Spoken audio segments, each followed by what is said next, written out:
We all dream. Sometimes we remember our dreams, and sometimes we don't. But what lies behind the mystery of dreams? Dreams have always mesmerized us by their sheer mystery of paradoxes, at times reflecting deeper truths, at times seeming to be like nonsense, and all intermeshed like a snowball. Psychologists, poets, romantics, all talk about dreams.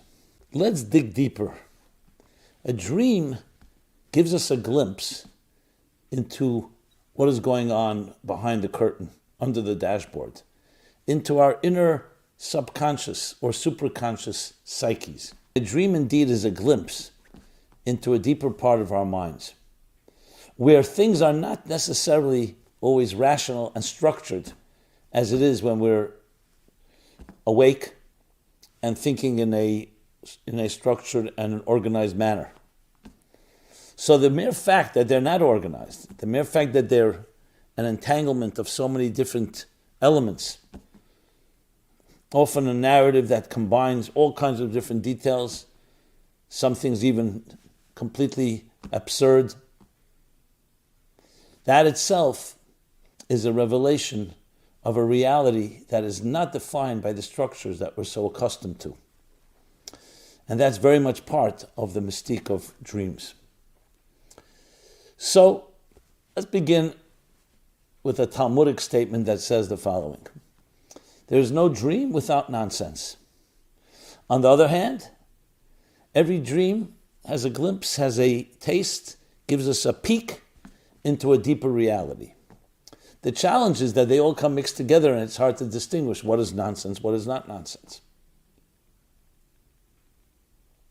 Then, of course, there are those that get obsessed with dreams and they have difficulty taking care of their lives when they're awake. So you have to also put it into context. To just focus on dreams and not focus on the responsibilities of your conscious waking hours can also be a distortion. So things have to be balanced. So the way the Kabbalists, the mystics, explain the psychology of the human psyche is that there are generally two dimensions. There's the conscious self, and I'm going to call it the superconscious self. Some psychologists use the word unconscious or subconscious. Let's use superconscious and conscious. Because why am I calling it superconscious? Because it's above conscious. It's not below conscious. It's not sub, it's above. It precedes consciousness. Which means that in our minds, there's what we're aware of. What you're aware of right now, listening to me speaking, or other things that you may be reading, or conversations you have, or just your general thought process, is your conscious life. Now, conscious doesn't mean you're conscious of it every moment, but it's always accessible. Listen, we have millions of ideas in our mind. You're not accessing them all the time, but think of it like your hard drive. All you need to do is press a button. You say, oh, I want to think now about something I began thinking about yesterday, or a year ago, or 10 years ago. That's the conscious. The difference is it conscious as in, is it active? We'll call it active consciousness, or is it inactive consciousness? But then there's another dimension, which is the superconscious. That remains always beneath the scenes. This can include events, positive or traumatic ones from childhood that you don't even remember, but you see its effect on your life. This includes, in general, a step that precedes consciousness, as the Kabbalists explain it. Just to give an analogy, think of a faucet of water. So water is dripping out of the faucet, but that's not where it originates. It originates from the pipes that connect to the main, that connect to a reservoir, which itself drew water from rain or however it was collected. So on the conscious level, that's the water running out of the faucet. The superconscious is not seen. So when you think of an idea, you say, where did that idea come from? And I'm not talking about an idea that has already entered the inactive or the active consciousness. Where did the idea come from? Like a flash. It comes from a mysterious place. We're calling that the superconscious. In the language of the Kabbalists, the hidden wisdom, chachmas tema, or moichens tema. Just to give it a contemporary example, I remember reading a book, I think it was called Storming Heavens, America's love affair or romance with LSD. You'll see in a moment the connection. So it was in the late 40s. Professor, it wasn't a professor, he was a chemist, worked in Dr. Hoffman, Albert Hoffman, I believe his name was, worked in Switzerland, in either for Pfizer or one of the pharmaceutical companies, and he was seeking to find a drug that would induce or simulate madness, what was called madness in those days. Today we would call it chemical imbalance or other names for mental health challenges. He was looking for something, and he was trying to create a synthetic drug that would induce it. Now, you couldn't just experiment on anybody, so he experimented on himself. And what he did was, because he didn't know what would happen, he was always at risk. He may take something that would really kill him. So he had a tape recorder wherever, both in his lab and in his home, as well as notebooks. So in case something was happening, some type of shift of consciousness, he would immediately record and write notes as long as he was conscious. So that way, no matter what happens, there'd be a record of what took place. Well, long story short, he experimented, and he finally came with some type of chemical combination, which would later be called LSD, which is an acronym for the chemicals that he had mixed together. And he was going home for lunch, when he had ingested this chemical, this synthetic, and he was riding on his bicycle in Switzerland, and the way he documents it is that he was riding on a bicycle in a very beautiful, hedges were on both sides. It was a path that went with many, many trees and hedges, and he was going home. As he was riding on his bicycle, he suddenly feels some shift. He looks around, and the hedges are beginning to pulsate.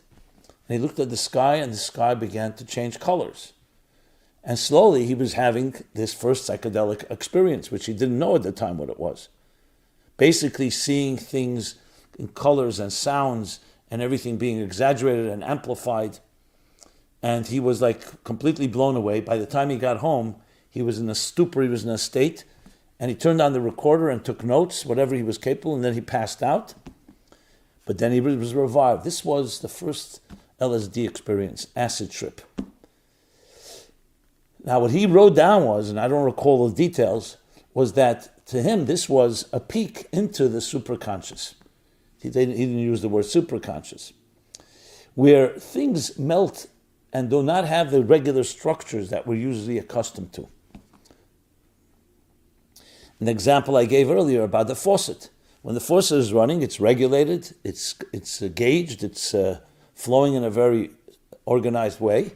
But behind the scenes lies this reservoir of water.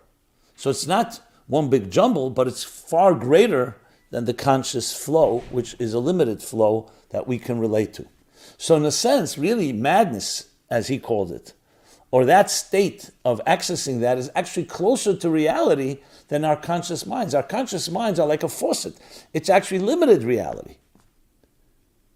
But the fact is we cannot exist in the superconscious because it would be too overwhelming. And you see, in a sense, when we say there's a very thin line between madness and genius, what are we saying? We're saying essentially is that madness is things so disorganized that overwhelms you. Genius is that channel is open, the faucet is open, but not to the point where it breaks and it just begins to flood. You know, when you see a faucet breaks down, then it just floods. But let's say it's almost to the point of flooding, that would be genius. You go a little step over and it turns into madness. Another example, you may have seen that TED Talk and the book, The Stroke of Genius, by a neuroscientist. And she talks about her stroke. She went into neuroscience because of her brother had schizophrenia. So that was her passion, wanted to understand the mind. And then she had a stroke that affected her left brain. And therefore, the right brain was functioning, but the left brain wasn't. Now, the difference between the left brain and right brain, she explains, the left brain is the details. Let's take an example. When you're brushing your teeth, you have a brush, you have your fingers, you have your mouth. If you're on the left brain, she said, I was able to see the toothbrush, the toothpaste, but I could not take it to me because I couldn't focus on the details. The right brain connects everything. So in effect, when we're doing anything we're doing has two aspects to it. There's the details that are necessary, but then there's the connection. Like brushing your teeth is not just taking a brush. It's taking the brush to your mouth. There's something that needs to create a sequence. If you only had details, they'd all be disconnected. So very much life is a combination of details, but then there's a so-called a conglomerate, a synergy between the details. The right brain focuses on the synergy, the left brain focuses on the details. And you need both. You need a vision to build a house, but then you need bricks and mortar and all the details to build it. One without the other is lacking. So in a healthy human being, they both work together. In a sense, the peek into the right brain gives you a sense of where everything melts into one, where you just see the oneness of things. Well, let's bring it back to dreams. A dream is a peek into that superconscious. That's what a dream is. And that's precisely why it doesn't make sense to us. Because we are used to structure. If someone said to you right now, read a 500-page book in a minute, you'd say, no, I can't read it in a minute. I'm not just talking about the speed of reading. The way our minds process is line by line, paragraph by paragraph, chapter by chapter, until we finish the story, the narrative. That's how the mind is able to contain things. If in some way the mind did not have that compartmentalization, we would go crazy. In many ways, depression and high levels of anxiety is somewhat of a chemical imbalance. What's a chemical imbalance? Think of the mind as compartments. Something really negative happens to somebody. A loss, a death, a trauma. So at the moment, we're overwhelmed and shocked. Very difficult to function in trauma. What happens in time, in healing, the catharsis, that we begin to compartmentalize. A loss, a death that happened a year ago, 2 years ago.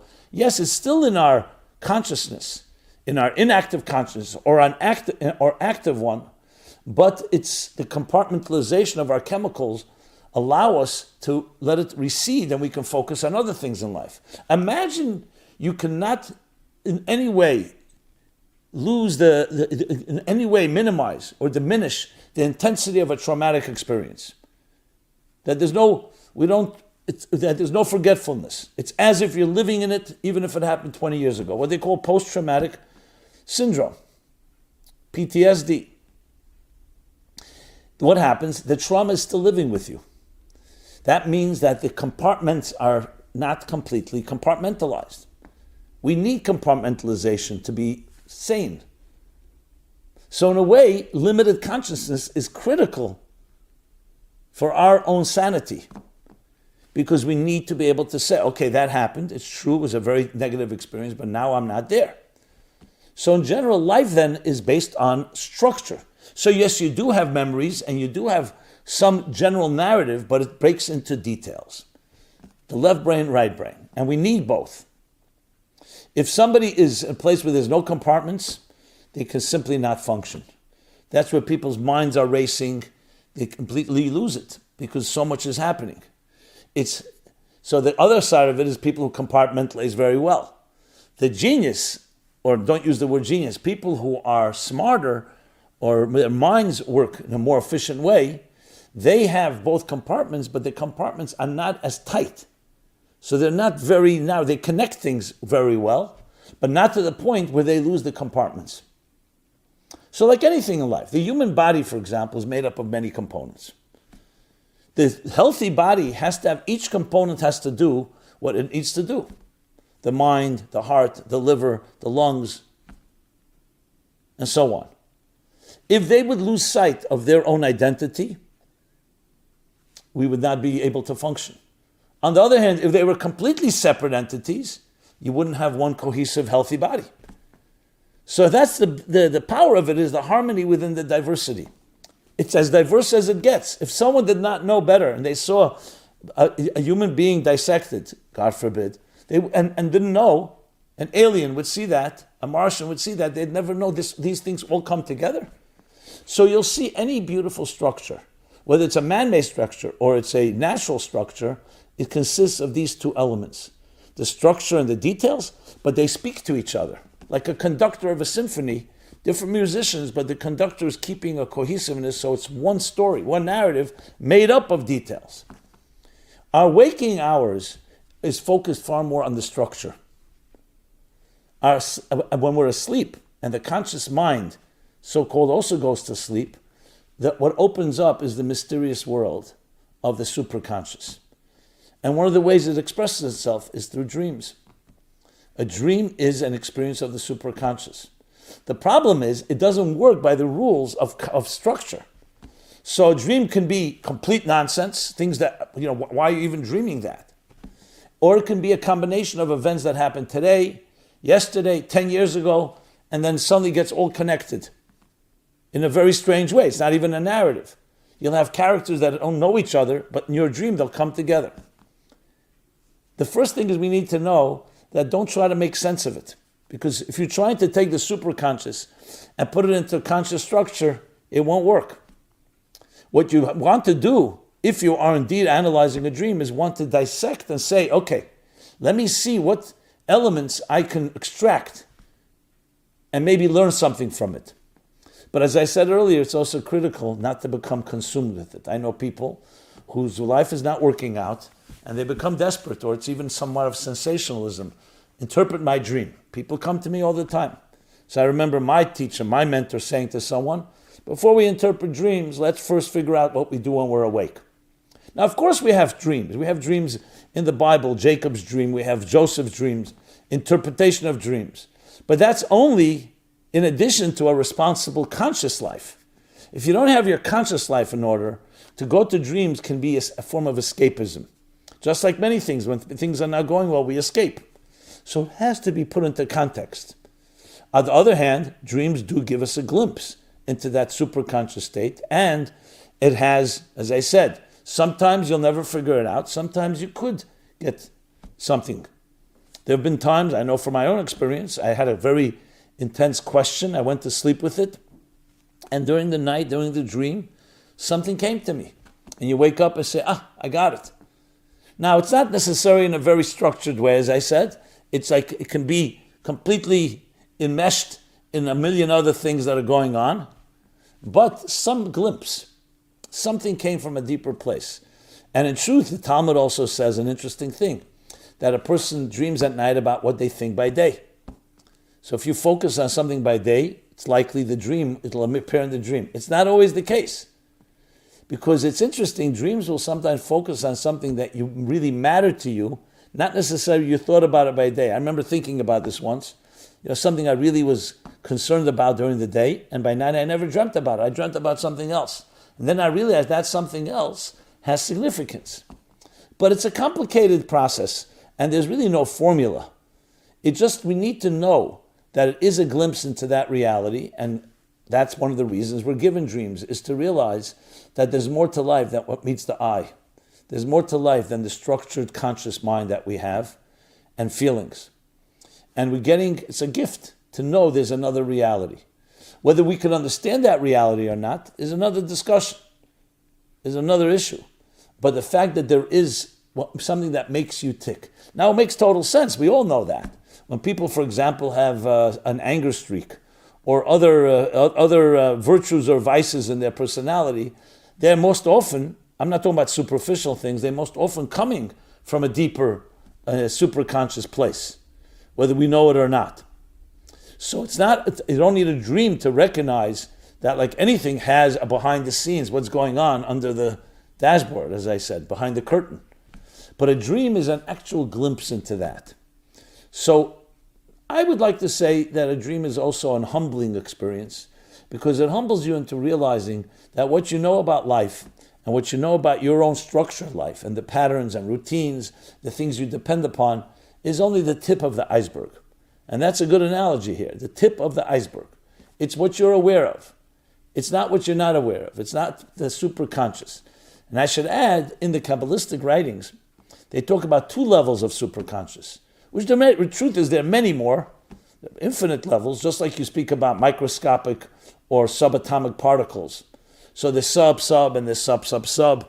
Who knows how far down the rabbit hole it goes. So the same thing in the superconscious, There's the superconscious, the superconscious. So superconscious, I talked before about active and inactive consciousness. There's also, in a sense, an active superconscious and a completely, fundamentally concealed superconscious. What do I mean by saying that? There are things in the superconscious that are beyond consciousness, but they're not completely off limits, which means you will get a glimpse. They will emerge. They may take effort. With effort and with a certain commitment, you're able to draw from there. That's why a person who really struggles and exerts themselves can open up the channels of the faucet, and more flow of ideas will flow in from the superconscious. But then there's a level of superconscious that really remains beyond conscious altogether. And that's the way it should be. Now, of course, there's a desire, a temptation to want to taste it, but it's like the very fact, as soon as you become aware of it, it's no longer there. Like mercury. That is why when Moses asked God, show me your face, show me your glory. And God says, you cannot see my face and live. But I will show you my back. I will show you a dimension that you could contain. But the dimension that's beyond, the only way you can experience it is by not looking. So it doesn't mean you don't experience it, but you have to get yourself out of the way, because I want to own, like conscious mind, I understand something. The superconscious is really, there's no I. And that's really the purpose. That's why I called it humbling. It teaches us humility, that it's not just about you. So let's talk a moment about intelligence in that way. Most people see the mind as being our most powerful asset. I understand things. I'm able to process, evaluate, and come away with some conclusions. Maybe I can build a business and make money. I can innovate. That's what the mind is. And it's a very powerful tool, a very, very powerful tool. However, there's something else about intelligence that many of us don't focus on. It's not an end in itself. Intelligence is here to help us reveal a higher truth. Keep that in mind. It's not just you're a smart guy or smart woman and you're able to innovate, and then whatever the benefits you get from that.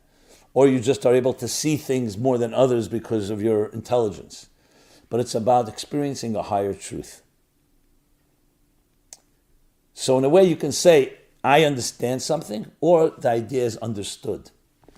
Is the idea capturing me, or am I capturing the idea? Do I own the idea, or does the idea own me? So there's one level where I understand, and then there's another level where you get lifted and absorbed into understanding. There's an expression by the prophet Isaiah. He says that in the future it will be a world filled with divine knowledge as the waters cover the sea. Think about it. The waters cover the sea. Knowledge is compared to water, but you can have water on land. That's like conscious intelligence. When the waters cover the sea means the waters are dominant and the seabed is not seen. In other words, knowledge has absorbed you and you have become part of a higher knowledge, a higher reality. And that's where the individual ego, and I don't mean ego necessarily in a negative way, the individual identity becomes absorbed and completely consumed with something greater than yourself. Think of staring at a natural wonder, beautiful piece of art, listening to exquisite music. What happens? You sometimes get so absorbed in it. You're reading a book, you don't even realize you're turning pages. You've lost yourself in experience, in a good way. It's one of the most gratifying experiences. And then when you come out of it, you suddenly realize that was magic. Being in the zone, where the object and the subject converge and melt into one. The deepest experiences of love, of intimacy, of truth is when you become one with it. In other words, it's a state of being, not just an act. It's a noun, not just a verb. So love can be a verb. Sometimes they say, I'm not sure who coined it, but I use this a lot. Love for men is often an action, and for a woman, it's a state of being. The highest level of experience is when it becomes a noun. You become one with it. Not just you're experiencing it. So let's say you're looking at the Niagara Falls, or you're looking at something beautiful. So you can be like a journalist, looking at it and saying, wow, that's great, and saying, and at the same time observing yourself experiencing this. Or you can become so absorbed you don't even notice. You can't even talk about it. You can't even document it. Because you have lost your own individual identity in the experience. That is what the superconscious is ultimately like. So dreams, in that sense, are a bridge that help us a glimpse into there. And when we work on it, and real work, not just the dream and dream interpretation, we actually can expand our conscious channels, our conscious faucets and structures to be able to allow in deeper states of superconsciousness. But to do that effectively, you can't just go there with the same identity as you are on the conscious level, because on the conscious level, everything is, as I said, compartmentalized. To enter that place, you need to really lose yourself, like surrender into the experience. Now, surrender, many people don't like the word, it sounds like weakness, but here I mean surrender in the beautiful way, where you essentially suspend your own self in order to experiencing something greater than yourself. That's truly when the mind is at its best. So yes, there's an intelligent part of the mind that understands, it analyzes, it evaluates, it reflects, it connects ideas, it innovates. But then there's the higher level of intelligence, which is where you're seeking a higher truth. And indeed, when you allow that channel to open up, the bridge between the conscious and the superconscious, you will innovate better and you will understand better. Because it's not understanding alone, it's experiencing, it's drawing down, channeling a higher reality, a higher truth. And that's how the Kabbalists explain the relationship between, they call wisdom, chachma, and chachmas tema, the hidden wisdom, the conscious and the superconscious. And indeed, the super-conscious as well, which does not manifest in a conscious way, but it's still at work. It's just not working on our terms. So in a way you can say the conscious is on our terms, it's compartmentalized, it's structured, I understand it. The superconscious is you're letting go and experiencing something beyond yourself, and the supra is completely on terms of the truth itself. Complete truth itself. Middle level is where you are suspending yourself, allowing yourself to be absorbed in the truth, and you want to draw all that down into the consciousness. Now in the Kabbalistic and the Hasidic writings, there's a lot of discussion on this, because ultimately this is how we grow. This is how we become great people. This is how we achieve excellence. But as you see, it's a journey, and dreams are one part of it. They're giving us a glimpse. It's like giving you a peek, a sneak peek into a world that's beyond our regular structures. And sometimes we could find some meaning in it and interpret it, and many times we can't. But that's fine. Even if you can't, it's also a peek. And maybe it's just the humbling fact that there's another reality that you don't understand. Nothing wrong with that. It's like standing on a mountain where you're no longer on a plateau or in a valley, and you see a vast horizon beyond your scope. You look into the sky, to the heavens, solar systems, beyond solar systems. Richard Feynman, the physicist, spoke about the vastness. That vastness itself is a humbling experience. It means there's a reality greater than ourselves. He came to the conclusion that he was wondering why, is there a God? Why would God create so much empty space, or empty so much space that nobody's using? But the mere fact that it exists in such an enormous, infinite way, an infinite expanding universe, that alone tells us that the higher reality, the higher truths are beyond us. And that opens us up to experiencing that. So not everything has to be contained and understood. Sometimes the mystique of something is precisely what you need. And it's the greatest blessing. You try to understand as much as you can, and then you open yourself up and surrender and allow yourself to be absorbed in something beyond you. When you hear a beautiful piece of music, that's what happens. You don't need to evaluate it and dissect it. In many ways, you compromise its very integrity, its purity, when you start doing that. Mystique is something great to embrace. And dreams, the mystique of dreams, open us up to that reality, as do other experiences that open up the door, the hidden door. William Blake said, as the doors of perception are cleansed, when the doors of perception are cleansed, you see everything the way it is. Oneness, infinite oneness. So that is really a mystical concept that goes back into the ideas we're talking about. But we don't just want the infinite oneness, we want the infinite oneness channeled into the finite structures of our existence. So that, my friends, is somewhat of a take on dreams, the Kabbalah of dreams, and how it relates to us in our personal lives. And I want to bless you all to open up those channels, be enriched, and allow yourself to be absorbed into higher experiences. Not everything has to be owned. You know, we live in a fast food society, instant gratification. We want to own everything, acquire things, acquisitions. Some things best experienced, the truest things, truth, soul, love, higher truths, higher realities are best experienced when we let go and just allow it to emerge instead of us grabbing. You can't pull a flower out of the ground. You have to let it emerge. And there's a process and emergence. You water it, you nurture it, and then it emerges. That's how the superconscious and the conscious work with each other. So everyone have pleasant dreams.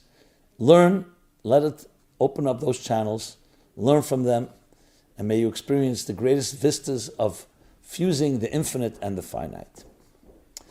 This has been Simon Jacobson, meaningfullife.com, where you can find more such materials.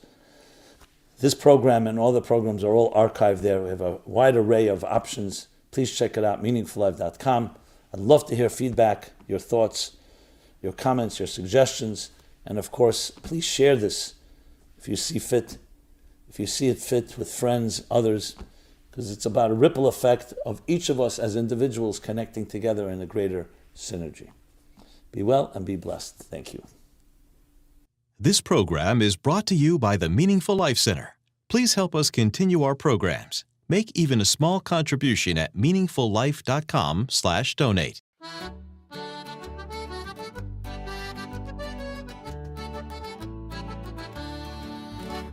Scattamo stanotte, viri come balla, sutta e fanali chi si scidica. Ballamo stanotte, salta come un'anna, chi pettini di luna in sciolla. Gira musica, gira e non si ferma, come una galla do vento aita. Attira con narina, tamburello e abbacia come sua figliola. Scattamo stanotte, viri come balla, sutta e fanali chi si scidica. Ballamo stanotte, salta come un'anna, chi pettini di luna in sciolla.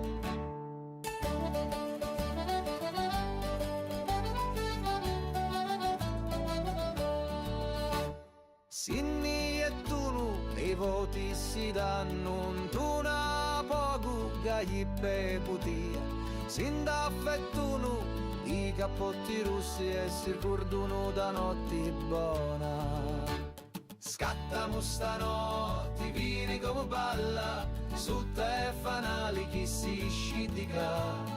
Ballamo stanotte, salta come un'anna, chi pettini di luna in sciolla.